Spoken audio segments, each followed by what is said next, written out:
Bonjour, ici Roger Ebacher. Je vous parle d'un studio de l'Université Saint-Paul à Ottawa. Je salue avec joie les gens d'Amos des environs qui nous suivent à travers leur télévision locale et aussi tous les gens à travers leur réseau Internet qui peuvent entendre et écouter et méditer ce récit que nous allons maintenant commenter. Nous sommes à une semaine de la fin de semaine de Pâques. Vendredi prochain, ce sera le vendredi saint. Le dimanche prochain, ce sera le jour de Pâques.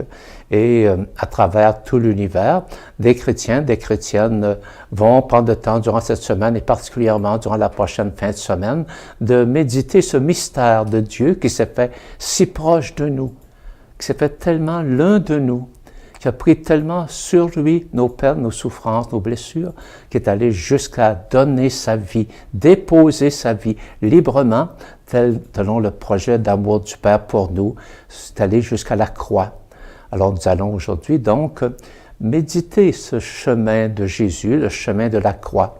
D'ailleurs, vendredi prochain, dans nos communautés à travers le monde, il y aura aussi des marches dans les rues, dans les villages, les villes, pour rappeler et méditer ce mystère que nous ne finissons pas d'approfondir tellement il est étonnant. Dieu nous a aimés jusque-là. C'est un mystère qui nous déroute totalement. Alors aujourd'hui, prenons le temps de méditer un peu ce récit qui est devant nous. La première question qu'on peut se poser, c'est comment ça se fait que Jésus en est rendu là, à être ainsi rejeté et condamné? Si on regarde le récit de sa vie publique, Jésus a été, durant toute sa vie publique, un homme libre qui a toujours cherché à faire connaître Dieu comme amour, comme miséricorde, comme proximité, et qui a toujours cherché à manifester cette miséricorde de Dieu à travers des gestes de bonté, de miséricorde. Et il a posé un certain nombre de ces gestes-là durant le jour du sabbat, ce qui a beaucoup dérangé les gens religieux de son époque, parce que dans le monde juif, justement, le sabbat, ça devait être devenu un jour où il était interdit de faire quoi que ce soit. Alors que Jésus, en faisant ainsi des signes de bonté, de miséricorde, de guérison, en somme, le jour du sabbat, rappelait le sens profond du sabbat. Le sabbat est fait pour l'homme, pour l'être humain, pour la libération des humains. Donc Jésus s'est manifesté comme un homme libre. Et à cause de cette liberté intérieure qui lui a permis de révéler à travers multiples chemins les présences de Dieu vers les personnes qui souffrent de multiples souffrances intérieures, spirituelles, psychologiques, physiques. Ainsi, Jésus a été accusé de sorcier et on l'a surtout accusé de blasphème parce qu'il disait qu'il était le Fils de Dieu, le Messie envoyé par Dieu pour notre salut et pour manifester cet amour de Dieu pour nous. Donc voilà, c'est ce qui se passe vendredi saint. Donc Jésus sur la croix, c'est comme la conclusion où Jésus va aller jusqu'à l'extrême pour manifester ce qu'il a dit toujours durant son ministère. Dieu vous aime. Qui sont responsables de la mort de Jésus? C'est une question qu'on se pose depuis 2000 ans. Et d'après les récits évangéliques, et bien sûr, les chefs religieux et politiques du peuple juif de l'époque sont ceux qui ont demandé au chef de l'Empire, Pilate, de l'arrêter, de le condamner et de le crucifier. Mais Pilate aussi, qui représentait tout le peuple païen, est responsable aussi. Et en somme, quand on y réfléchit, on se rend compte que c'est pour tous les humains, donc pour vous, pour moi, que Jésus est allé jusque-là sur la croix et que je n'ai pas accusé d'autres personnes d'être responsables de sa mort. Je n'ai qu'à regarder ma propre vie pour comprendre que c'est pour moi que Jésus a fait cela. Il y a plusieurs façons d'aborder une méditation sur ce texte évangélique de l'agonie de Jésus, de sa passion, de sa mort sur la croix. Une des façons, c'est celle traditionnelle qu'on reprend d'ailleurs d'une autre façon aujourd'hui, comme je l'ai signalé tout à l'heure, dans les marches du Vendredi Saint, dans nos villes, dans nos villages, dans nos campagnes. C'est ce qu'on appelait méditer le chemin de la croix. Dans nos églises, il y a des 14 stations du chemin de la croix, et depuis quelques années, est ajouté une 15e où on veut rappeler que ce chemin n'est pas un chemin qui conduit simplement à la mort. Oui, il conduit vraiment à une mort. Jésus est vraiment mort, comme tout humain, mais ce n'est pas la fin de tout pour Jésus. C'est un passage vers la vie, vers la résurrection. Et par là, Jésus nous annonce où nous allons nous aussi, car nous allons aussi un jour mourir, bien sûr, mais pour des chrétiens, des chrétiennes qui suivent Jésus, c'est pas la fin de tout. Donc, il y a cette façon de méditer ces textes en suivant Jésus comme pas à pas, le voir dans chacune des situations où il vit, durant ces temps, il est arrêté, il comparaît devant Pilate, qui est le chef alors politique et militaire de ce petit coin de pays qui était la Judée à l'époque. Et Jésus ainsi condamné, dépouillé de ses vêtements, on lui met une couronne d'épines sur la tête et on rit de lui et finalement on le crucifie et on le met au tombeau. Alors ces 14 stations sont des invitations à compatir à la souffrance de Jésus, s'unir dans notre cœur à la souffrance de Jésus, méditer ce que cet homme juste a vécu. Et ainsi, on peut saisir qu'il y a encore aussi beaucoup aujourd'hui de personnes justes qui souffrent toutes sortes de souffrances, qui n'ont pas mérité. Et même dans ma vie, il y a toutes sortes de souffrances.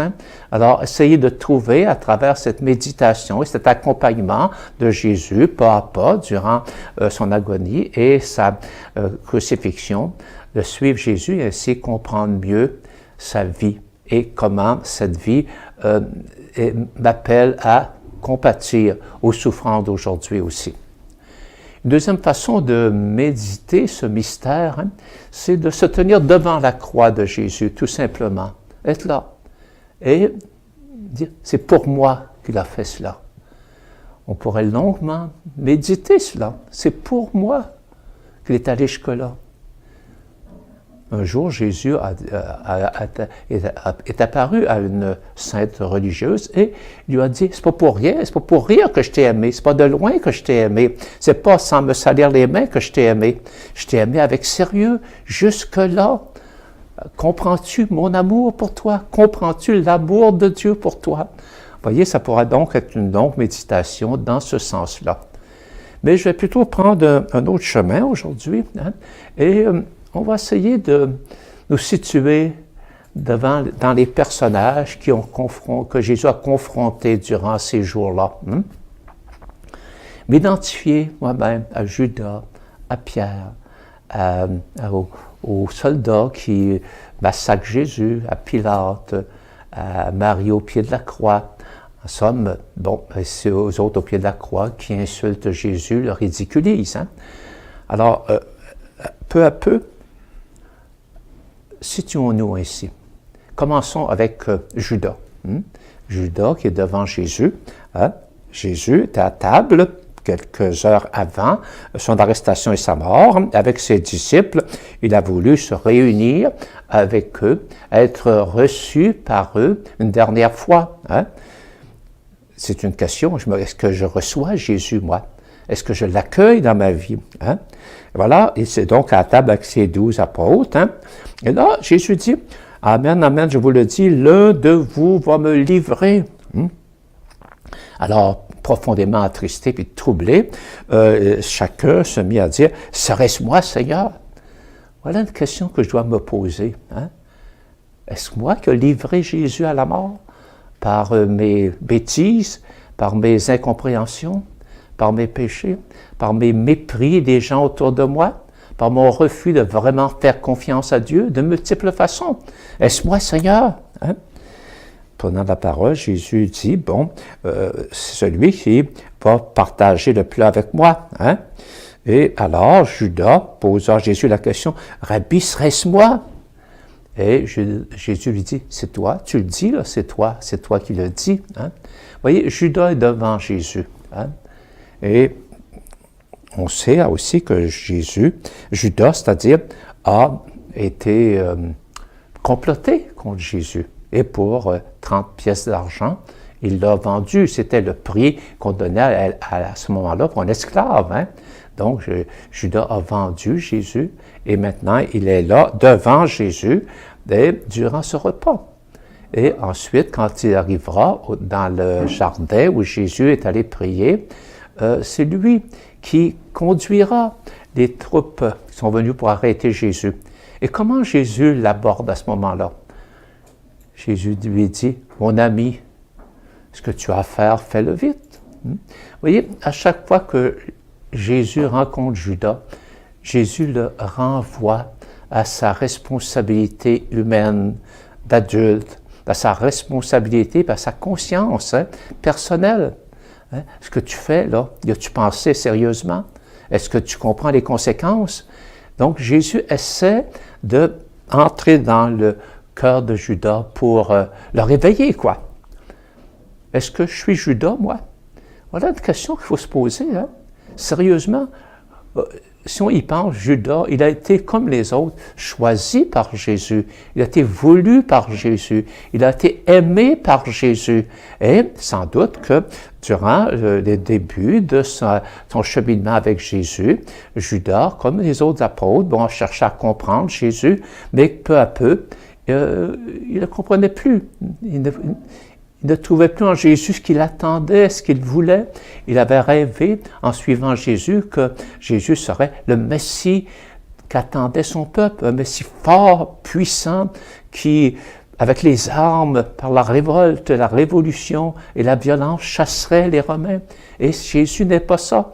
Jésus est comme l'agneau que l'on conduit à l'abattoir. Donc, Jésus est doux, Jésus est humble, Jésus ne provoque pas, Jésus ne cherche pas sans cesse la confrontation, même si d'autres la recherchent pour lui, face à lui. Voilà, Judas, donc, sans doute était déçu de Jésus. Est-ce que ça m'arrive, moi, d'être déçu de Jésus? À ce moment-là, est-ce que je suis capable d'entendre dans mon cœur la parole de Jésus? Mon ami, qu'es-tu en train de faire? Quelles sont tes pensées? Voilà un chemin qu'on peut suivre, hein? Et de demander comment Jésus me renvoie à ma responsabilité personnelle et à ma conscience. Bon, ensuite, on voit Jésus avec Pierre. Hein? Pierre, Jésus lui dit, dit à Pierre hein, que il va tomber à cause de lui. Hein? Il va être scandalisé par Jésus. Et Pierre dit, jamais, jamais, moi je t'abandonnerai jamais, même si tous les autres te laissent, moi je vais te défendre. Hein? Vous voyez, devant Jésus, Pierre est présomptueux. Hein? Hein? Il se pense plus fort qu'il ne l'est en réalité. Et lui aussi, il rêvait d'un Messie différent de celui de Jésus, puis est prêt à servir de la violence hein, pour défendre Jésus. Alors Jésus lui dit, « Amen, amen, je te le dis, cette nuit même, tu m'auras renié 3 fois. » Et c'est bien ce qui est arrivé, même si Pierre répondait, « Même si je dois mourir avec toi, je ne te renierai pas. Hein? » Mais non, hein, Pierre, il l'a fait. Est-ce que je suis Pierre, moi, hein, ce présomptueux qui prétend sauver Jésus et qui n'accepte pas d'être sauvé par Jésus et qui, lorsque Jésus est arrêté, prend une épée puis veut, par une épée, intervenir. Et alors, il est profondément bouleversé par Jésus qui lui dit « Non, non, serre ton épée. Celui qui se sert de l'épée mourra par l'épée. Et moi, je dois boire le calice que mon Père m'a donné, faire la volonté de mon Père qui est le salut du monde. Hein? » Alors, est-ce que je suis Pierre devant Jésus? Jésus renvoie Pierre à sa responsabilité personnelle. Hein? La même chose, je peux regarder les gardes, les soldats qui oppriment Jésus, qui le méprisent, qui le battent, qui rient de lui, qui « Ah, tu prétends le roi des Juifs? Voyons donc. » Est-ce que moi aussi, parfois, il m'arrive d'avoir honte de Jésus, de ne pas vouloir croire que Jésus, c'est celui qui est venu pour me sauver? Quant à Pilate, devant Jésus, il est lâche, quoi. Il sait que Jésus est innocent et pourtant, il le condamne quand même. Il l'envoie à la croix. Et voyons ce qui se passe au pied de la croix. Hein?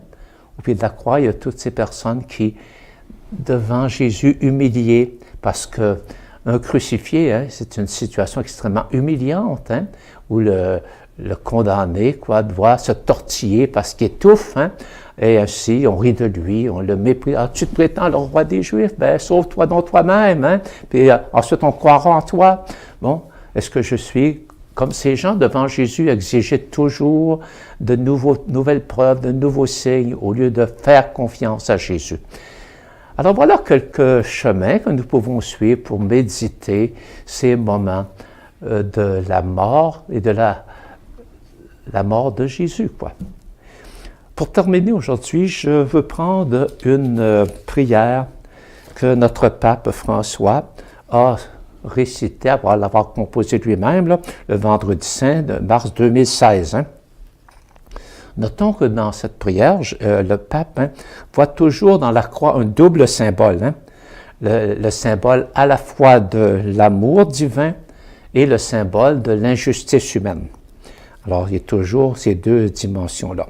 Donc, je vais lire quelques passages de cette prière et je pense que c'est bon d'entrer ainsi en prière hein, en ce moment parce que devant le mystère de la croix de Jésus, à un moment donné, il faut faire silence, entrer dans notre cœur et prier.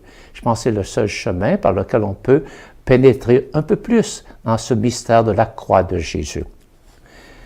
Ô croix du Christ, symbole de l'amour divin et de l'injustice humaine, icône du sacrifice suprême par amour et de l'égoïsme extrême par stupidité, instrument de mort et chemin de résurrection, signe de l'obéissance et emblème de la trahison, échafaud de la persécution et étendard de la victoire.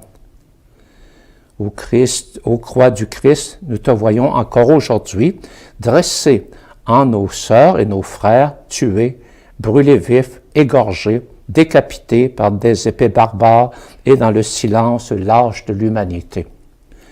Ô croix du Christ, nous te voyons encore aujourd'hui dans les visages des enfants, des femmes, des personnes épuisées, apeurées, qui fuient les guerres et les violences et ne trouvent souvent que la mort étant de Pilate aux mains lavées. Ô croix du Christ, nous te voyons encore aujourd'hui dans les cœurs endurcis de ceux et celles qui jugent facilement les autres, cœurs prêts à les condamner, même à la lapidation, sans jamais s'apercevoir de leur propre péché, de leur faute. Ô croix du Christ, nous te voyons encore aujourd'hui en ceux et celles qui veulent t'enlever des lieux publics et t'exclure de la vie publique, au nom de quelque paganisme laïque ou même au nom de l'égalité que tu nous as toi-même enseignée. Ô croix du Christ, nous te voyons encore aujourd'hui dans les puissants et dans les vendeurs d'armes qui alimentent le four des guerres avec le sang innocent des frères et sœurs. Ô croix du Christ, nous te voyons encore aujourd'hui dans les destructeurs de notre maison commune qui, par leur égoïsme, ruinent l'avenir des générations futures. Ô croix du Christ, nous te voyons encore aujourd'hui dans les personnes âgées, abandonnées de leurs proches, dans les personnes avec un handicap et dans les enfants sous-alimentés et écartés par une société hypocrite et égoïste. Ô croix du Christ, nous te voyons encore aujourd'hui dans notre Méditerranée et dans la mer Égée devenue un cimetière insatiable, image de notre conscience insensible et droguée. Ô croix du Christ, image de l'amour sans fin et chemin de la résurrection, nous te voyons encore aujourd'hui dans les personnes bonnes et justes qui font le bien sans chercher les applaudissements ou l'admiration des autres.